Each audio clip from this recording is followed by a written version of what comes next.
Bom, pessoal, bom dia. Acrescentando aqui alguns pontos a essa fala inicial do Freixo. Primeiro, destacar que a própria forma é algo que nós questionamos. No nosso entendimento, uma medida dessa importância, no nosso entendimento, uma proposta dessa gravidade, não deveria tramitar sob a forma de medida provisória. Para que se tenha uma medida provisória, a Constituição exige dois pontos: a urgência e a relevância. E, evidentemente, se tem uma coisa que não existe nesse processo, é urgência. Não é urgente privatizar a Eletrobras. Talvez alguém pudesse argumentar que haveria urgência, fosse a Eletrobras uma empresa deficitária. Mas, como já foi dito, é uma empresa altamente lucrativa, a sexta mais lucrativa do país, portanto não há nenhuma urgência em privatizá-la. Ao contrário, é um assodamento privatizá-la, porque ela vale hoje, em dólares, metade do que valia em 2010. Ou seja, privatizar nesse momento é fazer um péssimo negócio para o país. O país, o Brasil, vai perder muitos recursos. Nenhum dos grandes países que tem uma planta energética parecida com a brasileira, baseada em hidroeletricidade, como é o Brasil, optaram pela privatização. Todos, ou quase todos, têm quase toda a sua energia hidroelétrica gerenciada pelo poder público. Não é o caso apenas da China, mas é também o caso da Índia, da Rússia, da Noruega, da Suécia e das grandes usinas dos Estados Unidos da América. Acrescente-se a isso uma série de dúvidas que o parecer do relator trouxe. Por exemplo, qual é o sentido de se determinar o quanto se comprará de energia de termoelétricas e de pequenas centrais hidrelétricas? É papel do Congresso agora colocar numa medida provisória quanto se vai comprar de que tipo de energia?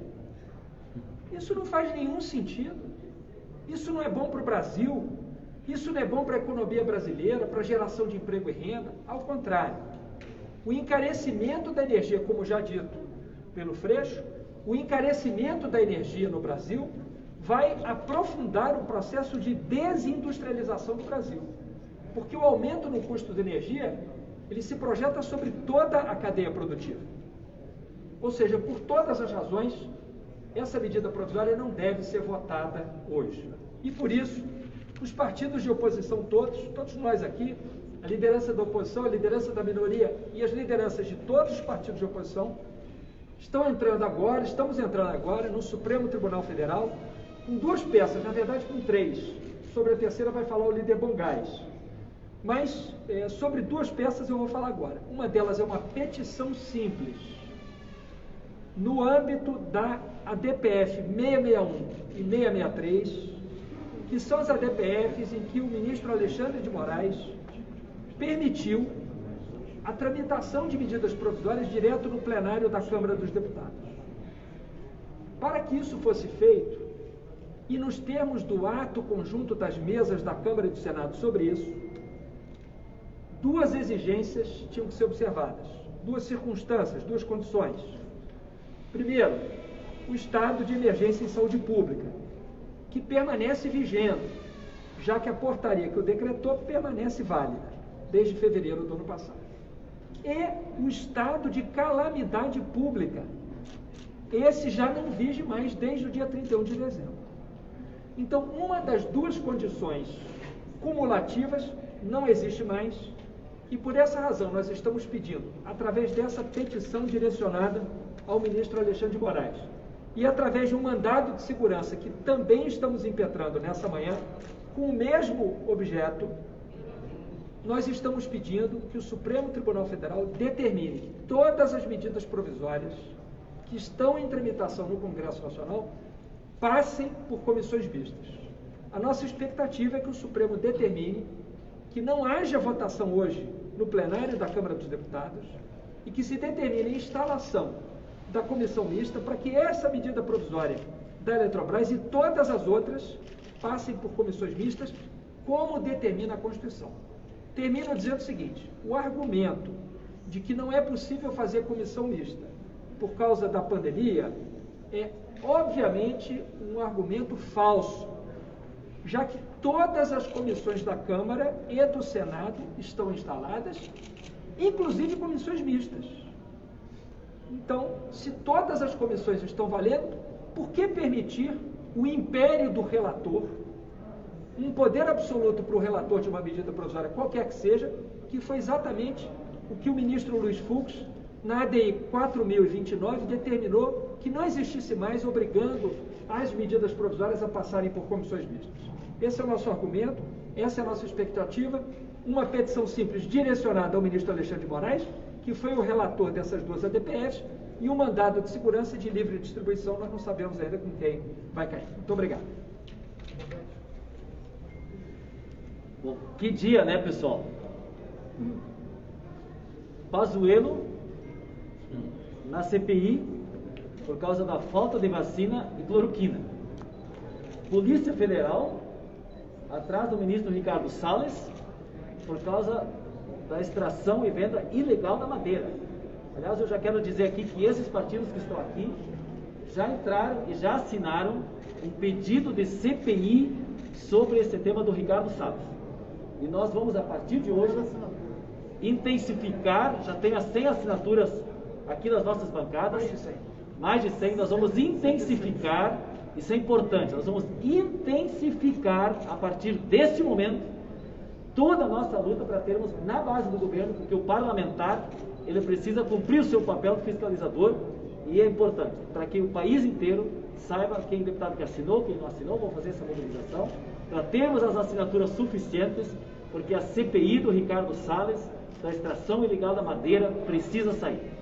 Bom, enquanto tem CPI Pazuello no Senado, tem o tema da venda ilegal da madeira, eu vou entregar essa estrutura da Eletrobras, conforme os colegas já colocaram aqui, inadmissível. Então nós temos também, além das duas ações que o deputado Molon já falou, nós temos um outro mandado de segurança, também impetrado nesse momento, porque nós temos 31 medidas provisórias em possibilidade de análise aqui. E 15 são antes da 1031. Então colocar a 1031 é o fura-fila das medidas provisórias. Nós somos contra o fura-fila das medidas provisórias. E é exatamente esse pedido de mandado de segurança que nós entramos agora, para que seja respeitada a ordem de registro cronológica aqui, temporal, das MPs.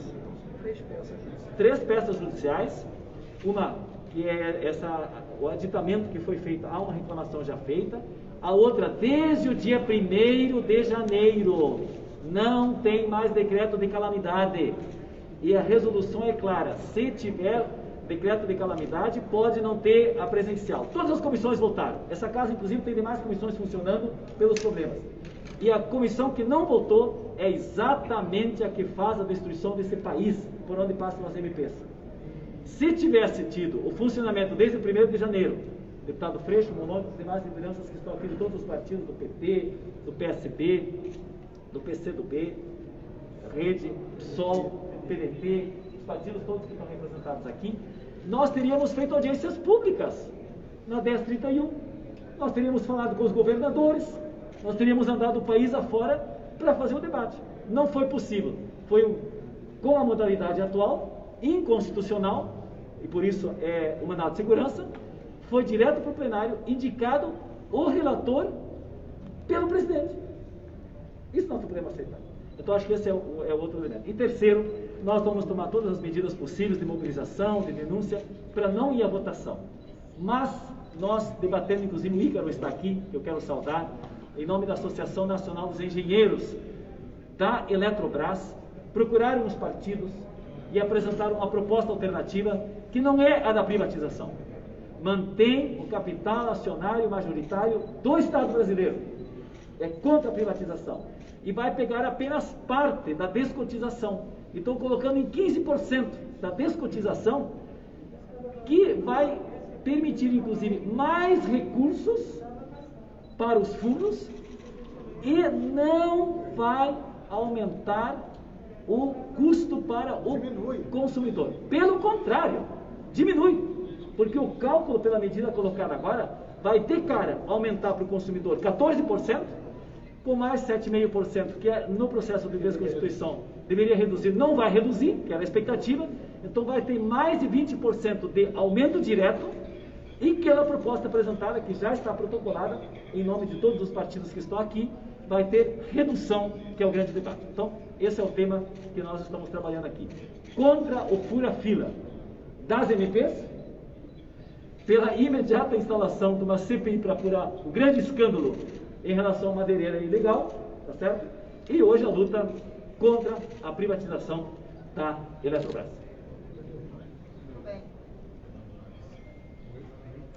Gente, bom dia para todos, cumprimentar nossos companheiros líderes dos partidos aqui. Eu acho que essa imagem que nós estamos fazendo aqui hoje, ela é um símbolo da preocupação do conjunto da oposição com relação a esse tema que nós estamos discutindo hoje aqui no Congresso Nacional. Eu acho que desde que nós começamos o processo da pandemia, que nos forçou, e a oposição defende isso, a gente a ter responsabilidade, né, com o isolamento. Esta, eu acho que é a reunião que mais juntou os líderes de todos os partidos presencialmente aqui na Câmara, respeitando todas as regras sanitárias. E o que é que isso quer dizer? Mostra a relevância que nós estamos fazendo em torno desse debate, que é o debate de toda a pauta que está posta aí pelo governo, se não um dos mais estratégicos para o Brasil. Nós estamos falando aqui, como já foi dito, eu não quero ser redundante nos argumentos, de uma empresa que é responsável pelo desenvolvimento do nosso país, que é uma afirmação da soberania do Brasil, que é responsável pela inclusão social de milhões de brasileiros. E que nós temos profundas discordâncias, não só na forma, como foi dito aqui pelos que nos antecederam, como está sendo feito esse debate, através de uma medida provisória, como disse Freixo, que coloca a base na relevância e na urgência, como disse Bolon, e essa base e relevância não tem legitimidade na sociedade hoje, porque não é o que a sociedade espera do debate do Congresso Nacional. O que a sociedade espera de relevante e urgente é a gente apresentar respostas para a vacina, para o auxílio emergencial, que é uma medida provisória que não entra na pauta também, que discuta o valor, que proteja o cidadão, que fale para a geração de emprego para a população, que aponte um caminho para o futuro. Esse debate não é relevante nem é urgente, não poderia ser feito através da medida provisória. E no mérito, tem N argumentos aqui, que cada um poderia aqui falar, que não justifica esse processo. Eu quero aqui destacar um, que fala para a responsabilidade que nós vamos ter com as águas do nosso país. A Eletrobras é responsável pela gestão de 52% dos reservatórios de água do nosso Brasil. Essas águas precisam ter um uso múltiplo, orientado pelo interesse público. É isso que garante a Eletrobras. Na medida em que a gente privatizar a Eletrobras, nós vamos, na prática, entregar a chave da caixa d'água do Brasil para um privado fazer o uso dessas águas orientadas pelo lucro e não pelo interesse social. Cito como exemplo, por exemplo, a privatização da Chesf, o Rio São Francisco, que é um rio que fala para a unidade do Brasil, cuja aquelas águas servem para gerar energia, mas geram desenvolvimento na economia, com o polo de fruticultura que está lá no sertão de São Francisco, em Petrolina, em Juazeiro, em várias cidades. E mais do que isso que eu queria destacar, aquelas águas estão chegando para o consumo humano, através das obras da transposição do São Francisco. Quem garante que depois de privatizada, que um privado toma conta da caixa d'água do Nordeste, que é o Rio São Francisco, que aquela água vai servir para tudo isso? É contra tudo isso que nós estamos lutando. Nós queremos garantir um debate, minimamente um debate. Não podemos admitir que em 24 horas, esse relatório foi apresentado ontem às 16 horas, em 24 horas nós fazemos a entrega que não pertence a governo algum, pertence ao Estado brasileiro como uma organização política da sociedade, então ele pertence ao cidadão. E a gente precisa discutir isso antes de fazer essa entrega. É isso. Senhoras, senhores, bem objetivamente, duas denúncias graves. A primeira delas, se reeditou na Câmara dos Deputados o modelo medida provisória Eduardo Cunha. Existe uma tentativa evidente de privilegiar de maneira fraudulenta determinados interesses econômicos com a aprovação da matéria colocada na pauta no dia de hoje. E vamos aos nomes. O senhor Soares, ex-OAS, ligação direta com o relator da medida provisória.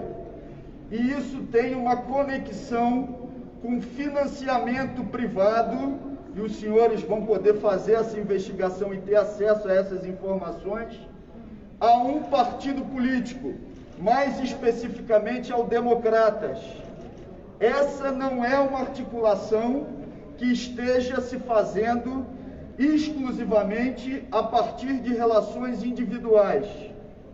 O relator da matéria, Elmar Nascimento, já tinha tentado incluir os interesses desse cidadão ex-OAS na matéria que trata do marco do gás e não conseguiu. Volta a operar nesse momento no mesmo sentido.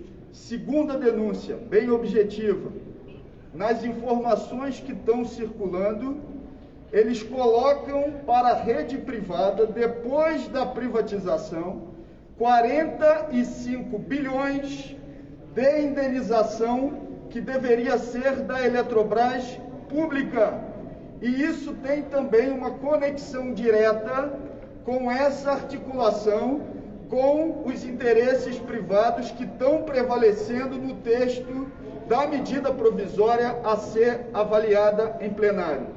O modelo MP Eduardo Cunha, para beneficiar interesses privados, não pode prevalecer na Câmara dos Deputados.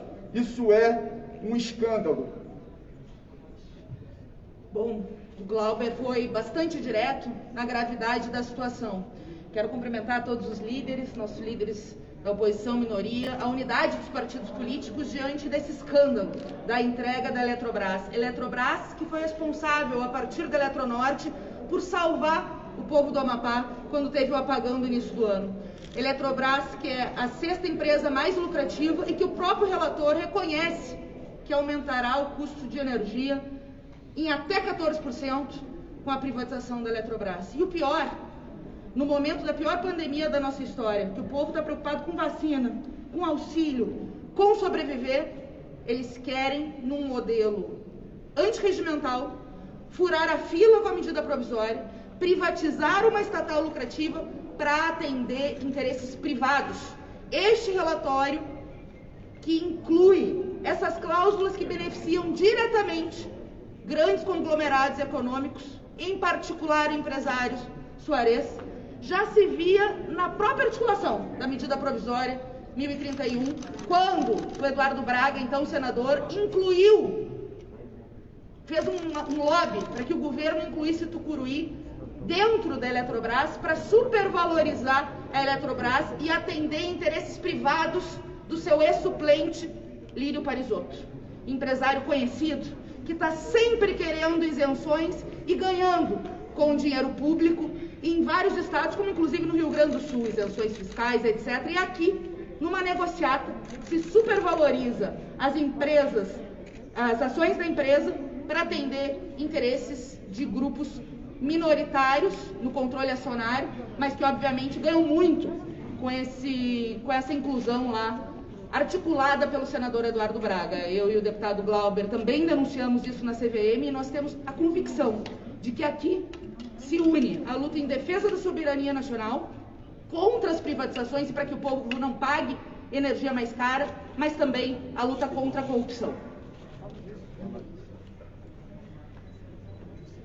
Bom dia a todos. Creio que quando o ministro Ricardo Salles se referia a passar a boiada, não era apenas sobre questões ambientais. Se referia também a questões relevantes para o interesse do país, questões relevantes para o interesse nacional. Uma matéria como essa, como foi destacado aqui pelo líder Freixo, pelo líder Moron, e muito bem desenvolvida pelo deputado Danilo Cabral, é uma das matérias mais importantes que vem ao plenário desta casa. Uma empresa do porte da Eletrobras, com a importância estratégica que tem, não pode ser privatizada através de medida provisória. Não pode ser privatizada sem um debate amplo na sociedade brasileira. Não pode ser privatizada em um momento econômico como esse, que leva o preço da empresa lá para baixo.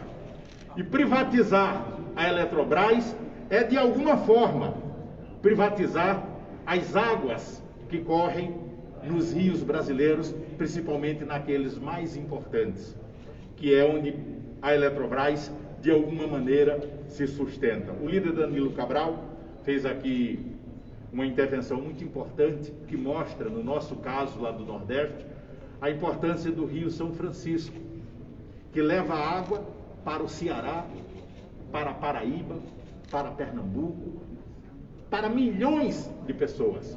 Água para as pessoas utilizarem em casa, água até para as pessoas beberem.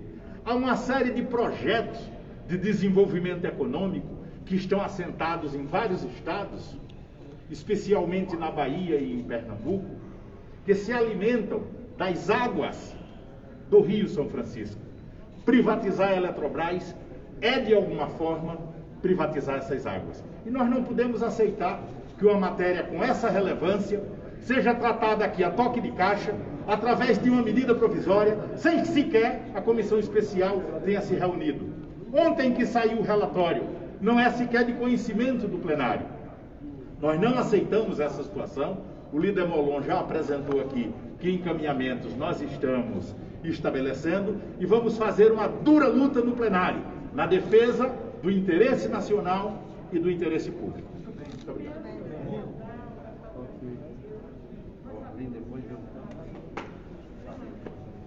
Bem, bom dia. Primeiro, é uma sequência que eu creio é útil a gente compreender. Eu vou dar um exemplo de privatização. A privatização do maior parque eólico da América Latina, Campos Neutrais, localizado no Rio Grande do Sul, pertencente até então ao sistema Eletrobras. Foram investidos 3 bilhões e 100 milhões na construção.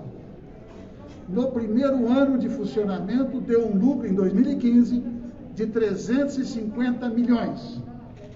E foi vendido por apenas 500 milhões. Ou seja, não chegou a 20% do valor investido. E comparado com o lucro, da dimensão da aberração. Eu quero afirmar, então, que a privatização do sistema Eletrobras conseguirá ser pior do que esta horrorosa privatização. Contra os interesses nacionais, como vários companheiros e companheiras aqui já disse, e, acima de tudo, traduz negócios, como este primeiro caso recente demonstra. O segundo ponto é a questão do método.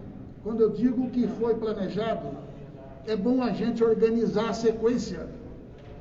Primeiro, não foi instalada a comissão mista. Eu sou líder da minoria no Congresso. Portanto, até o papel de determinadas funções também foi aniquilado no processo. A quem caberia? Ao presidente do Senado. Como cabe ao presidente do Senado instalar a CCCAI, que agora teria um papel frente a essa história de compra de equipamento para fortalecer a perseguição a quem o governo eventualmente queira. Mas a questão é que não se trata de uma ou outra função ficar excluída. O que ficou excluído foi a população brasileira, porque não teve nenhuma oportunidade para saber que o coração da privatização chama-se descotização. Leia-se, aumento das tarifas e aumento do valor de mercado da empresa. Conversando com o senhor relator, ele foi atencioso, mas não nos convenceu. O que ele então disse que é a argumentação do governo? Vendendo a Petrobras, aliás, a Eletrobras. Na verdade, nós estamos tirando o controle do Estado. Para isso, precisa a decisão do Congresso.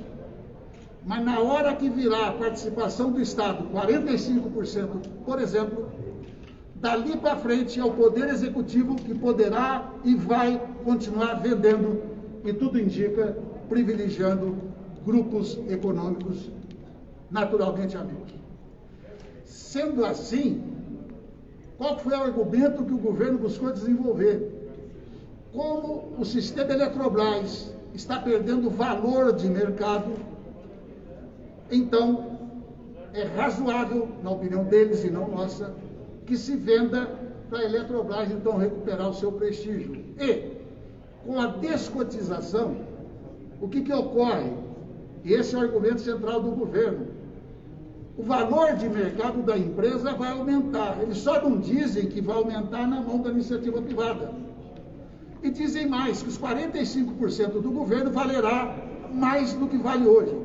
Também não dizem que se descotizasse com a empresa estatizada, ao invés do governo ter 60 bilhões em mãos, ele teria 140 bilhões em mãos, e não passar 80 bilhões para a iniciativa privada. E como eu diria, é a pior cereja no pior bolo, mudar o regimento interno, portanto, nós temos a convicção que esse é o primeiro grande passo de destruição do patrimônio público, porque a Eletrobras, nos últimos 5 anos, em 3 deles, teve lucro acima de 30 bilhões, portanto, não há nenhuma justificativa para privatizar uma empresa altamente lucrativa, que tem dinheiro em caixa. E, finalmente, nós temos que registrar que existe o artigo 12 nessa medida provisória, que vai obrigar, esse é o termo, ainda que fique um pouco diluído, que a União honre os compromissos anteriormente assumidos pelo sistema Eletrobras, inclusive dívidas, mesmo depois dela estar estando privatizada. Portanto, nós corremos o risco, que aí é duplo. Primeiro, pagar aquilo que caberia à iniciativa privada pagar. Segundo, a Eletrobras pode ter recebíveis, e esses recebíveis acabarão indo para a mão da iniciativa privada. É por isso que nós somos contra e estamos fazendo os esforços, todos aqui já relatados. Só para complementar, que é relevante, além de tudo que foi falado e os encaminhamentos que foram feitos pelos líderes, nós vamos divulgar agora a nota assinada pelos 9 governadores do Nordeste, do Consórcio Nordeste, mostrando ao país o risco que o Nordeste brasileiro corre com esta aprovação desta medida provisória. Diz a nota, líder Freixo, Bolonha e demais líderes: diante de todos esses impactos e retrocessos, os governadores de 9 estados do Nordeste entendem que o Congresso Nacional e a sociedade brasileira não podem permitir a privatização das estatais do setor elétrico, somando-se assim aos esforços de tantos brasileiros e brasileiras pela manutenção do controle público sobre a empresa. É a busca incansável pela retomada do desenvolvimento sustentável do nosso país. É uma nota assinada pelos 9 governadores de vários partidos, mostrando, portanto, que essa unidade que esses partidos anunciam neste momento é muito para além daqui do Congresso Nacional. Por isso, esse enfrentamento que faremos hoje, nos termos já levantados pelos nossos líderes aqui. Era isso.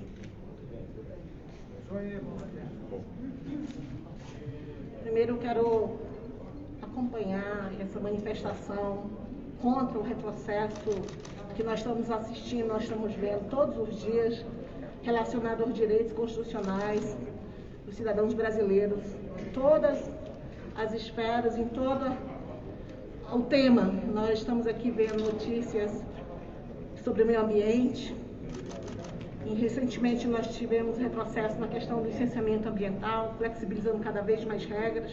Hoje nós estamos vendo uma investigação séria relacionada a quem deveria estar protegendo o meio ambiente e está fazendo link à ilegalidade. Nós hoje estamos na preocupação dessa privatização da Eletrobras. Eu sou da Amazônia, sou do estado de Roraima, sou indígena Wapixana e sei que da realidade das comunidades indígenas, muitas vezes, que clamam por uma questão de energia sustentável, renovável e energia, enfim, foi difícil chegar. Alguns programas do passado, como a Luz para Todos, né, conseguiu que algumas comunidades fossem beneficiadas. Mas acredito que se fosse hoje com essa legislação, provavelmente a legislação não chegaria, a luz não chegaria. Chegaria assim um apagão. Porque o que nós estamos vendo, muitas comunidades indígenas remotas, seja ela indígena, quilombola e de comunidades rurais, dificilmente se tem o interesse de levar energia até aquela coletividade. Nós estamos com certos receios em fazer o que aconteceu, né, no Amapá recentemente, o apagão que existiu, ficou por 15 dias lá, e não havia um interesse por parte da empresa privada que pode vir assumir. Então é o risco que coloca as comunidades mais longínquas, que vivem em áreas remotas, comunidades rurais, que estão longe dos grandes centros urbanos, longe de grandes fábricas e empresas, que têm o interesse, sim, de ficar no controle desse patrimônio brasileiro. Então, eu vou somar aqui a voz, essa preocupação nossa, desse risco que estamos correndo e fazer com que as pessoas, a sociedade brasileira, principalmente os movimentos que acompanham, porque isso é de interesse de todos, é responsabilidade nossa como parlamentares, mas principalmente da sociedade brasileira, se manifestar, acompanhar e exigir, principalmente dos seus representantes, que tenham responsabilidade na hora dessa votação. E aqui somar também, gente, a voz dos povos indígenas, aproveitar essa oportunidade, que nós estamos vendo cada vez mais sendo ameaçados indígenas aos seus direitos. Isso é uma ação sistemática desse desgoverno que vem aí colocando em risco não somente o patrimônio brasileiro, mas principalmente os direitos das coletividades. Muito obrigada, e aqui eu quero justamente estar junto com a oposição nessa manifestação coletiva. Bom, gente, obrigado. A gente, como lembrou a Joênia aqui por fim, o episódio do Amapá precisa ser lembrado hoje, né? O apagão que atingiu 13 cidades, que levou por 20 dias as pessoas a não terem energia de um sistema privatizado. E quem resolveu, quem foi chamado para resolver foi exatamente a Eletrobras. Então, essa medida é uma medida irresponsável, que nós temos aqui, como já foi explicitado, denúncia do rito e fundamentalmente do mérito. Nós vamos travar um debate político dentro da Câmara, dentro do plenário, mas também na Justiça, porque o interesse nacional está sendo atingido. E a gente tem proposta, e essa proposta foi apresentada ao relator Elmar. Importante que se diga, e a gente vai apresentar nesse momento. Se alguém quiser mais detalhes da proposta, o próprio autor está aqui, é o Ícaro, que se reuniu com a gente e também com o relator, onde foi explicado. Obrigado, gente. Obrigado, pessoal. Deixa eu te pedir uma coisa.